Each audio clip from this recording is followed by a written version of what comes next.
Have you ever studied English for months, maybe even years, and still felt stuck? Oh, yes, that's me. I know more words, but somehow I don't feel better at English. Exactly. You know what? The problem might not be your grammar or vocabulary. Really? Then what is it? It's something much more powerful, your mindset. Mindset? Yes, the way you think about learning English changes how fast you learn. So if I change my thinking, I can learn faster? Absolutely. In this episode, we'll show you the secret to transforming your English just by changing the way you think. Okay, I'm ready. Let's discover how to turn your doubts into confidence and your mindset into your greatest English tool. Paul, do you know what most people say when I ask them why they want to learn English? Maybe they say for travel or for work? Exactly. They talk about goals, new jobs, better communication, or living abroad. But very few people talk about how they think while learning. You mean what's going on inside their head? Yes, and that's the hidden secret behind English success, your mindset.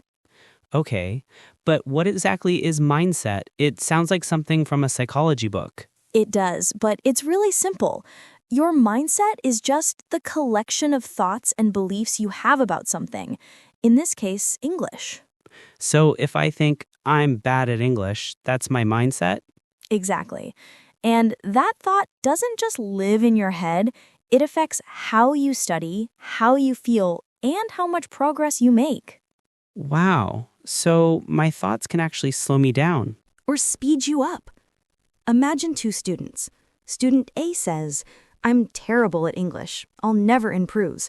Student B says, "English is hard, but I'm learning every day." I already know who's going to speak better English in a year. Right, because one student closes the door and the other keeps it open. That's the power of mindset. So there are good and bad mindsets? Kinda. Let's call them the stuck mindset and the growing mindset. Ooh, sounds dramatic. What's the difference? The stuck mindset says things like, "I can't do this, I'm too old," or "English is just not for me." It believes ability is fixed. So it's like being in a mental cage. Exactly. You stop trying and your progress freezes. But the growing mindset says, "I can learn, I can try, or I can get better with time." So one closes the door and the other opens it. Perfect metaphor. The growing mindset keeps the learning energy alive. I used to think I was just bad at languages. In school, I failed French and Spanish. So when you started English, what did you expect? Failure. I thought, here we go again. Another language I'll never learn. That's the stuck mindset talking. But now I realize it wasn't my ability, it was my attitude. Exactly. It's not about being smart. It's about being open. So when we say the secret to learning English faster, we're not talking about grammar hacks or memory tricks. Nope, the real secret is learning how to think like a successful English learner, because your brain listens to your thoughts. Whoa, so if I tell myself English is impossible, my brain believes it? Yes, but if you tell yourself, "I can do this," your brain finds ways to prove it true. That's powerful. It is. Think of your brain like a garden. If you plant negative thoughts, you grow weeds. But if you plant positive thoughts, you grow flowers. So English is a garden, and my words are the seeds. Exactly. What kind of garden do you want to grow? Definitely one full of English flowers, not grammar weeds. Perfect answer. But what if someone's garden is already full of weeds, negative thoughts? Then we start small. We pull out one weed at a time. Today, we'll learn exactly how to do that. Oh, good, because sometimes I really do feel stuck. And that's okay, Paul. Feeling stuck doesn't mean you are stuck. It just means it's time to change the way you think. So the first step to learning English faster is to fix what's happening inside my mind. That's right, because once your mindset changes, your motivation grows. And when motivation grows, progress becomes natural. This already makes me feel more hopeful. That's what we want. Hope is the first step to growth. And in the next part, we'll discover one small word that can completely change how you feel about English. One small word? Yes, it's simple, it's powerful, and it can turn any negative sentence into a positive one. Okay. Now I'm curious. Good, because that little word might just be the key to your growing mindset.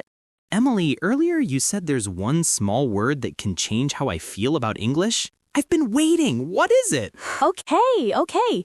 The magic word is yet. Yet? That's it? Just 3 letters? Yes, it's small, but it's powerful. When you use it, it changes everything about how your brain sees a problem. Huh. I thought the magic word was please. That's a good one too, but this one is even more magical for learning. Let's test it. Say, I can't speak English. I can't speak English. Now add yet. I can't speak English yet. How does that feel? Whoa, that's different. It's like I just gave myself hope. Exactly. The word yet means not now, but maybe later. It tells your brain, I'm still learning. So instead of closing the door, I'm leaving it open. Yes, and when your brain sees an open door, it starts to look for ways to walk through it. Let's try another one. How about, I don't understand native speakers. Add the magic word. I don't understand native speakers yet. See?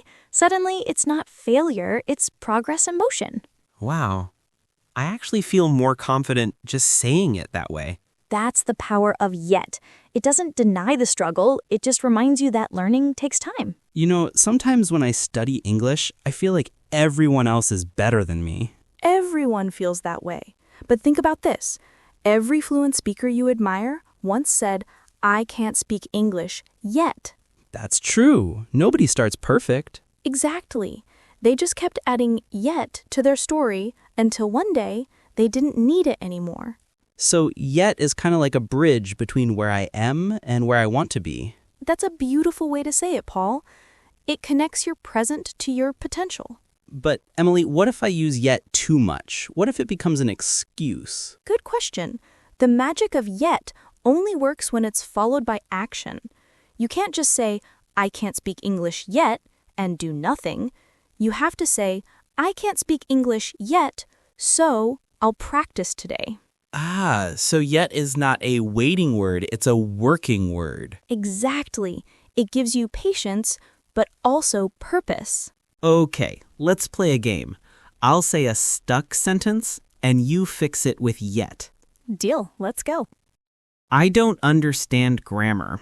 I don't understand grammar yet. I always make mistakes. I always make mistakes yet. Wait, that one needs a little help.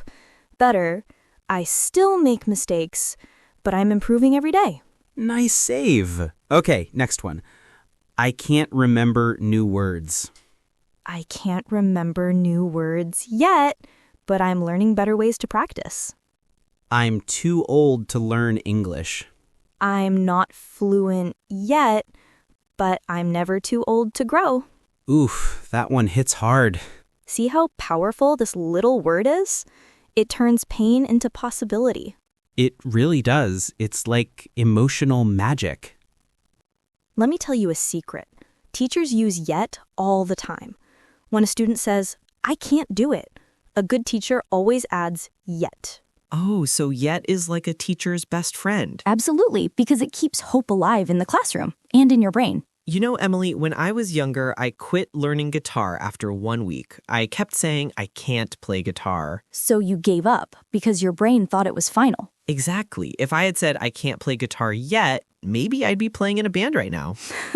Maybe, but now you can use yet for English and never quit again. I like that. Yet feels like kindness. Yes, it's self-kindness. It gives you permission to be a learner. And that makes learning fun again. Exactly. Learning should feel like growth, not punishment, and yet reminds you that you're in progress, not failure. I love that. So from now on, I'll add yet to all my negative thoughts. Perfect. Because when you say yet, you're choosing a growing mindset. And choosing a growing mindset means choosing a better future. Exactly. You're not stuck.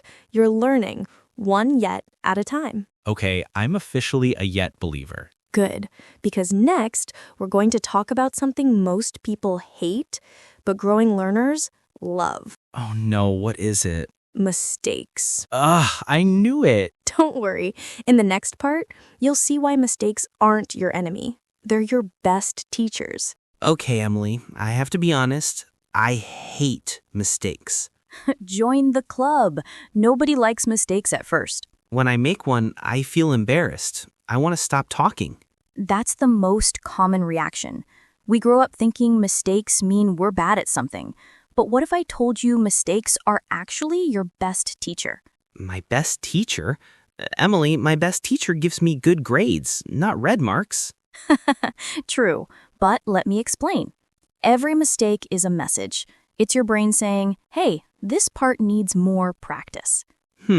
So a mistake is feedback, not failure? Exactly. It's information. And the faster you make mistakes, the faster you learn. Wait, are you saying I should make more mistakes? Yes, not on purpose, but don't avoid them. Each mistake shows you what to fix. That sounds nice, but it's hard. I feel stupid when I make mistakes in front of others. Totally normal. But let me tell you a story. Oh, a story. I love story time. Okay, imagine a baby learning to walk. Have you seen one? Of course. My niece is learning right now. She's adorable, but terrible at it. Exactly. She stands up, takes one step, and boom, falls down. Every time. Now, do you look at her and say, you're so bad at walking, give up?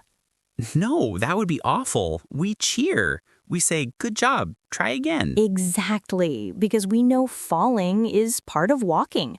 The baby's brain learns from every fall. What works, what doesn't. So mistakes are like little falls in English? Perfect metaphor. Every grammar error or pronunciation mistake is a small fall that helps you balance next time. Wow, that makes me feel better. Good, because if you never make mistakes, it means you're not trying anything new. Oh, like playing it safe. Exactly. Safe doesn't lead to growth. Growth happens in the messy, awkward, mistake-filled zone. You know, this reminds me of when I tried to cook. Oh no, I can already see smoke. Yes, my first pancake was a disaster. Burned on one side, raw on the other. Classic beginner's pancake. But after a few tries, they got better. And now I make pretty good pancakes. Yeah, see, you didn't stop after the first mistake. You learned what not to do. So my English mistakes are my burnt pancakes. Exactly. And the next ones will taste better. But Emily, when I speak with native speakers, I freeze. I'm afraid they'll judge me. That fear is common. But think about this. Native speakers make mistakes too, all the time. Really? Of course. Every language has mistakes. Even teachers make them. The difference is fluent speakers don't panic. They correct and move on. So confidence isn't about being perfect. It's about not giving up when you're not. Beautifully said. Confidence grows from accepting mistakes, not avoiding them. Okay, but how do I stop feeling bad when I make them? You change the story you tell yourself. When you make a mistake, don't say, I'm stupid. Say, I'm learning. I'm learning. I like that. You can even say, good job, brain. You found something to improve. I can imagine myself saying that after every wrong verb. Try it. You'll feel the pressure go away. So the growing mindset sees mistakes as progress, not problems. Exactly. Mistakes mean movement.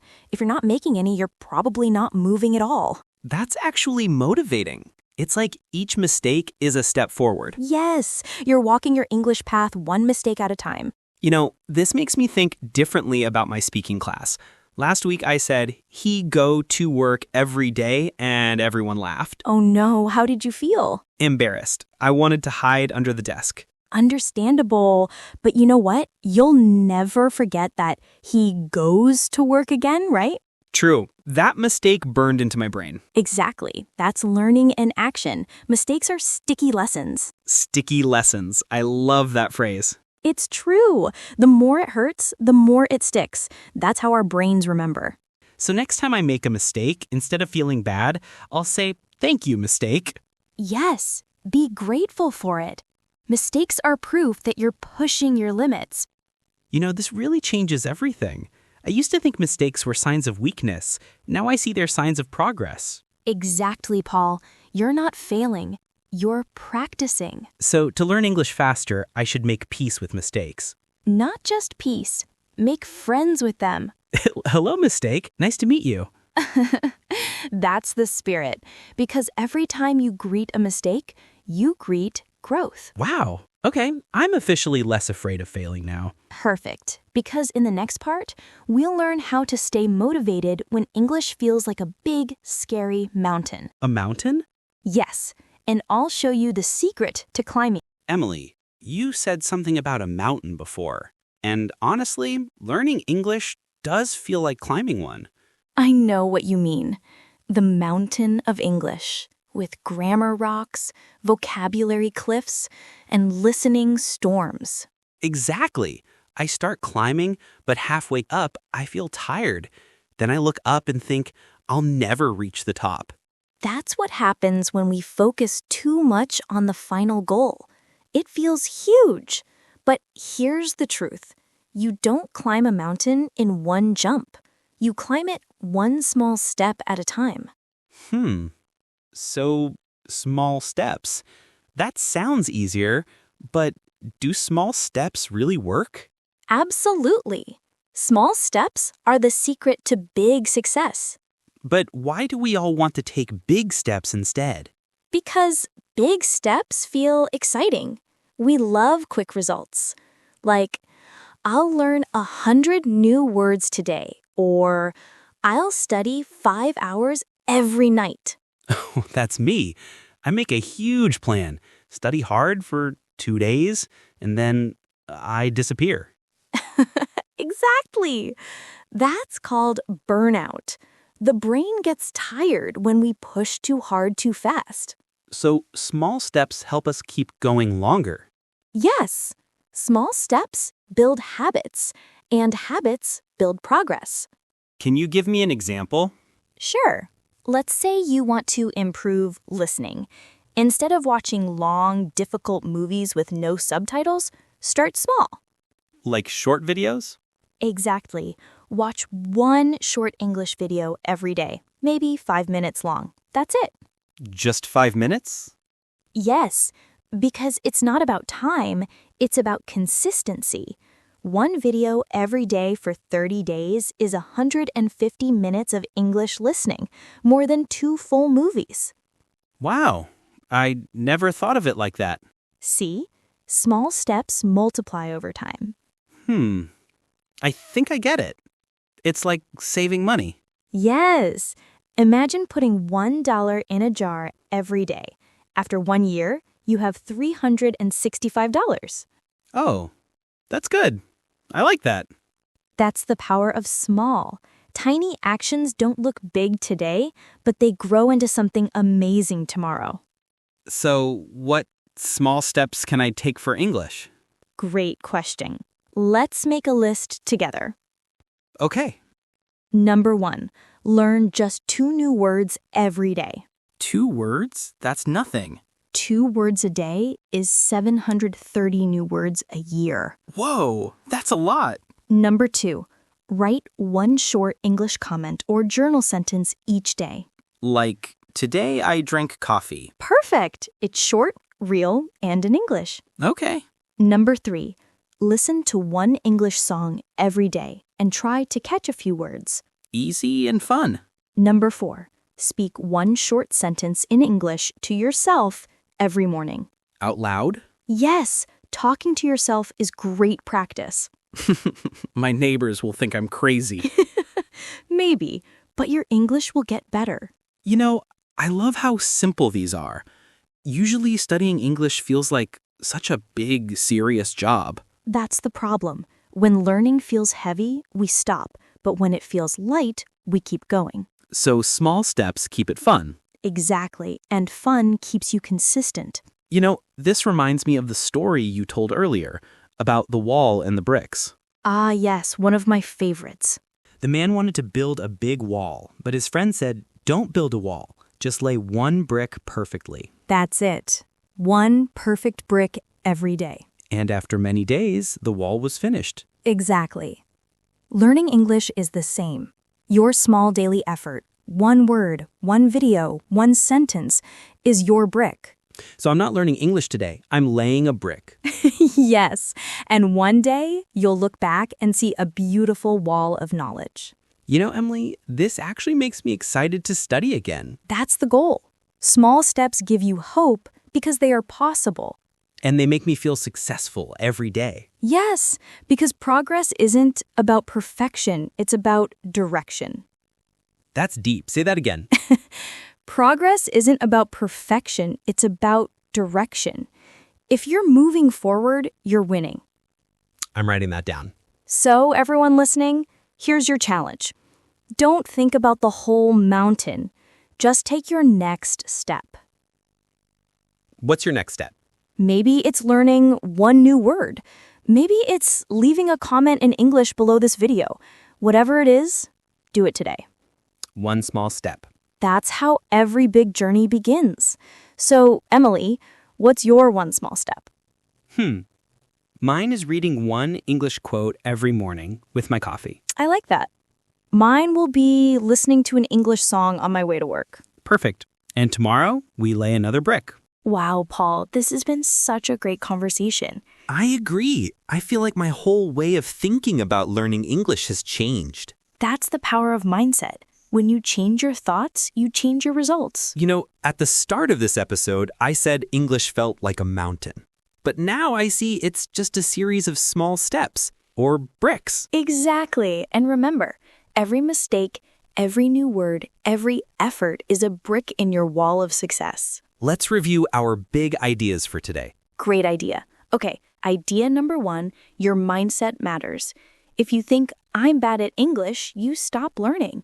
But if you think, I'm learning English, you keep growing. Yes, mindset is the difference between stuck and growing. Perfect. Idea number 2, use the magic word yet. Right. Instead of, I can't speak fluently, say, I can't speak fluently yet. That one small word changes everything. It opens the door to possibility. Idea number 3, mistakes are your best teacher. Absolutely. Every mistake is proof you're trying. Each one helps your brain grow stronger. And idea number 4, take small steps. Yes. Don't look at the whole mountain. Focus on your next step, your next word, your next sentence, your next brick. You know, Emily, this reminds me of something my teacher once said. Success is small progress repeated every day. That's beautiful and so true. Every big success story is built on small, invisible efforts. So if you're listening right now and you sometimes feel stuck, please don't give up. Yes. Feeling stuck doesn't mean you're failing. It just means you're growing. Slowly, quietly, like a seed under the soil. Wow, I love that image. A growing mindset is like planting hope. Exactly. The more you water it with effort, the stronger it grows. You know, Emily, I used to think fluency was about talent. And now? Now I see it's about patience, persistence, and the right mindset. Perfect. That's the secret successful learners understand. They don't just study English, they believe in themselves. So, what should our listeners do right now, Emily? Simple. Take one small step today. Just one? Because one step today becomes 100 tomorrow. Exactly. That's how transformation happens. Before we finish, Emily, can I say something to our listeners? Of course. Everyone listening, if you've ever felt like English is too hard, remember this. You're not bad at English. You're becoming good at English. You're not finished. You're just in the middle. That's so powerful, Paul. Learning is not a race. It's a journey. And you know what, Emily? I think I'll start enjoying my mistakes from now on. That's the spirit, because every mistake is another brick in your wall. My wall's going to be huge. I'm sure it will be beautiful too. This was such a meaningful talk. It really was. And to everyone listening, thank you so much for being part of this journey with us. If you enjoyed this episode, please give it a like. And don't forget to subscribe to Mr. English channel for more fun and easy English lessons. And in the comments below, tell us, what's your one brick for today? Maybe your brick is writing that comment right now. Or learning one new English word. Whatever it is, take that step today. Because the moment you start, you're already growing. And remember, the secret to learning English faster isn't magic, it's mindset. See you next time.